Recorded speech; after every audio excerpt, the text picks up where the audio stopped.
Instead of being like, wow, this is dope, Paul like, wow, all this dope. Paul noticed all of the idol worship that was going on in the city.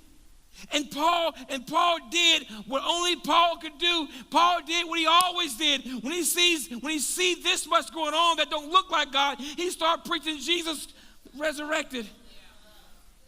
He started preaching this same message that has already, Jeremy, got him kicked out of 2 towns, and now he's in a big city, but he's the same preacher, so it don't matter where you are.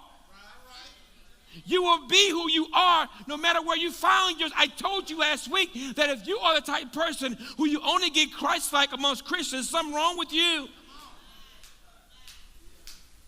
When we disciple people here, I teach them, listen, you must be a thermostat, not a thermometer. So Paul starts preaching. Which brings us to our text of exegesis today. Because, slow down, Goins. When Paul gets to Athens and he starts to argue or to reason, he encounters some of the city's top intellects. He runs into the Epicureans. The Epicureans, they were the group of philosophers who were all, they were a group of materialists who were all about indulging themselves in pleasure. The Epicureans, they were a group of people who they make their case of why life should be enjoyed. Enjoy everything, the finer things in life. Whatever you want to do, if your heart's desire, follow it. Lust, follow it. Desire, follow it. Anything that you want to do is okay to do. And they made a good case for it too. They were great arguers. He also encountered the Stoics. The Stoics were a unique group of people because the Stoics, they were the group of philosophers that they made their case on self-sufficiency. How you can endure anything, get through anything on your own. All the God that you need to be is right inside of you. It's almost like Brahma worship, that get in touch with the inner God.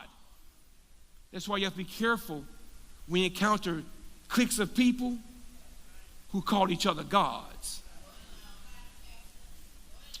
You do know that there are sects of people right now that says, I am a God. Right now. And so Paul, when he made his case to these people in the street, they say, this brother got a good case. Let's take him to the Areopagus. I'm going to say it right in a minute. Let's take him to the A. Let's take him to the A. Because when we take him to the A, all of the smart people are there. Let's see can Paul make his case at the A. So here we are, verse 22, as Paul addresses the A.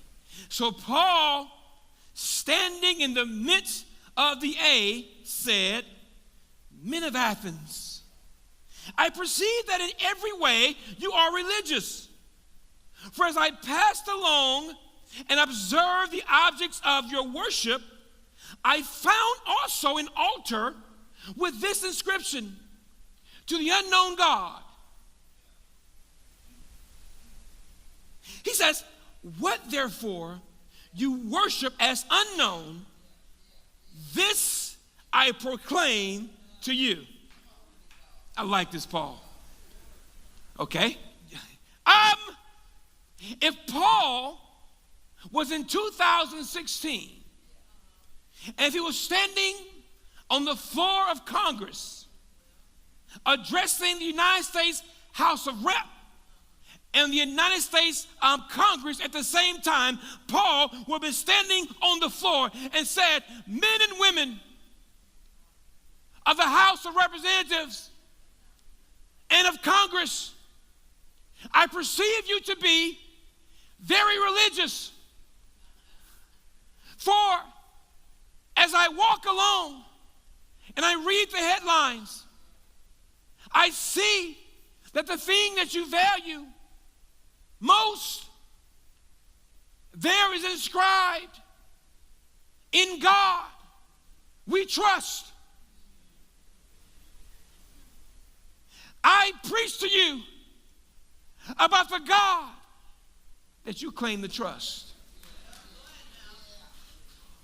And at that point, everybody leans forward to see what does this Tarsus preacher have to bring to the table of the brightest minds in the world. So Paul, he goes on to say that this unknown God that you all claim to worship, he goes on to say, the God who made the world and everything in it, being Lord of heaven and earth, does not live in temples made by man, nor is he served by human hands as though he needed anything, since he himself gives to all mankind life and breath and everything. And he made from one man every nation of mankind, living on all the face of the earth, having determined and allotted. Stop right there. Did you catch the shade that Paul threw? You catch that shade? The city is known for architecture. They're known for the Parthenon. They're known for erecting big statues. And Paul said, you do know that this God that you talking about, you do know you can't build stuff with your hands to equal this God. You do know that, don't you? And they just spent 200 years, a whole lot of time, building stuff for a God that they don't know. Ooh, I wonder how many of us got out of a warm bed and warmed up a car, drove to a church, walked across an iced up parking lot, into the doors, raised your hands to worship a God that you don't even know.